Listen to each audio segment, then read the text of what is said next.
ঢাকার শহীদ মিনার চত্বরে সেদিন এমন কিছু ঘটে গেল যা বাংলাদেশের রাজনৈতিক ইতিহাসে আগে কখনোই ঘটেনি। ৫ দশকের বেশি সময় ধরে যে কথাগুলো শুধুমাত্র ফিসফিস করে বলা হতো, আজ সে কথাগুলোই একই মঞ্চ থেকে সর্বদলীয়ভাবে উচ্চারিত হচ্ছে। ইনকিলাব মঞ্চের আয়োজনে এই সমাবেশে জামায়াত ইসলামী থেকে শুরু করে মাহমুদুর রহমান সবাই ছিলেন এক সুরে গাথা। কিন্তু এই ঐতিহাসিক মঞ্চে একটি বড় রাজনৈতিক শক্তির অনুপস্থিতি আজ সারা দেশে প্রশ্নের জন্ম দিয়েছে। সেই অনুপস্থিত নামটির আড়ালে লুকিয়ে থাকা রহস্যময় সমীকরণ নিয়েই আজকের বিশেষ আলোচনা। শহীদ মিনারে সেদিন যা ঘটেছে তা কোনো সাধারণ প্রতিবাদ সভা ছিল না। এটি ছিল স্বাধীনতার ৫৪ বছরের ইতিহাসে ভারতের বিরুদ্ধে প্রথম কোনো সম্মিলিত ঘোষণা। চাঞ্চল্যকর তথ্য হলো, এই সমাবেশের নীলনকশা তৈরি হয়েছিল স্বয়ং অন্তর্বর্তী সরকারের দপ্তরে বসে। সরকার নিজেই ভেন্যু ঠিক করে দিয়েছে এবং এই ঐক্যবদ্ধ প্রতিবাদের রূপরেখা তৈরি করে দিয়েছে, যা বাংলাদেশের ইতিহাসে আগে কখনোই কল্পনা করা হয়নি। কিন্তু এই সরকারের পরামর্শে হওয়া আয়োজনে বিএনপি কেন তাদের কোনো প্রতিনিধি পাঠালো না? মঞ্চ থেকে আসা ঘোষণাগুলো ছিল বিদ্যুৎ স্পর্শের মতো।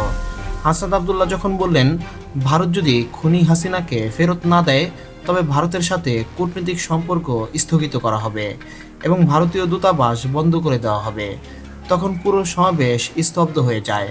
এই ভাষা কোনো মিত্র দেশের প্রতি নয়, এটি শত্রু বা প্রতিপক্ষ দেশের বিরুদ্ধে প্রতিরোধের ভাষা। স্পষ্ট হয়ে গেল, বাংলাদেশের বিপ্লবের পক্ষ শক্তি ভারতকে আর বন্ধু হিসেবে দেখছে না, ভারত এখন প্রকাশ্য প্রতিপক্ষ।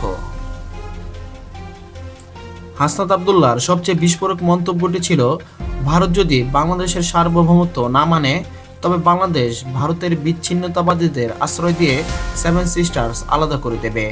কূটনৈতিক শিষ্টাচার ছাড়িয়ে যাওয়া এই বক্তব্য যখন সরকারি পরামর্শে আয়োজিত মঞ্চ থেকে আসে, তখন এর অর্থ একটাই, ভারতের সাথে বাংলাদেশের আর কোনো শিষ্টাচার বাকি নেই। মাহফুজ আলমের বক্তব্য ছিল সমান বিপ্লবী। তিনি স্পষ্ট করেছেন, একটা লাশ পড়লে পাল্টা লাশ নেওয়া হবে। এটি যুদ্ধের ভাষা, আধিপত্যের বিরুদ্ধে চূড়ান্ত প্রতিরোধের শপথ।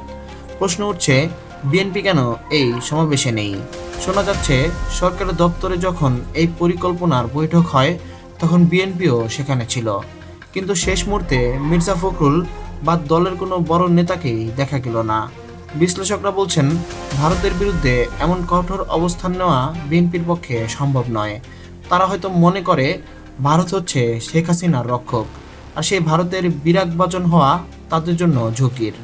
পুরো এস্টাবলিশমেন্টকে খুশি রাখতে গিয়ে বিএনপি এই ঐতিহাসিক মুহূর্ত থেকে নিজেকে বিচ্ছিন্ন করে ফেলল।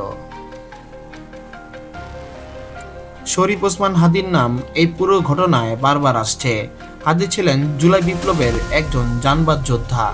অভিযোগ আছে, তাকে গুলি করা হয়েছে ভারতের পৃষ্ঠপোষকতায় এবং সেই খুনিকে ভারত আশ্রয় দিয়ে রেখেছে। এই একটি ঘটনা থেকে বাংলাদেশের মানুষ বুঝতে পেরেছে, ভারত আমাদের স্বাধীনতা চায় না, তারা চায় আমাদের অধীনস্থ রাখতে।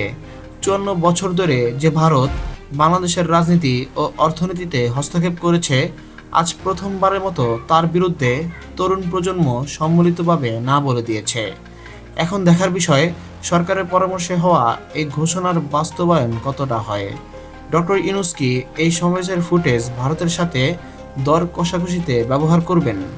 কৌশল যাই হোক, জনগণের দাবি এখন স্পষ্ট, তারা ভারতমুক্ত বাংলাদেশ চায়। কিন্তু এই ঐতিহাসিক লড়াইয়ে বিএনপি নিজেকে সরিয়ে রেখে কার্যত একা হয়ে যাচ্ছে। জামাত, ইনকিলাব মঞ্চ আর তরুণ বিপ্লবীরা যখন এক কাতারে, তখন বিএনপির অনুপস্থিতি তাদের রাজনৈতিক ভবিষ্যতের উপর বড় প্রশ্নচিহ্ন তৈরি করেছে। ৫৪ বছর পর বাংলাদেশ জেগে উঠেছে। কেউ কি এখনো ঘুমাবার ভান করবেন?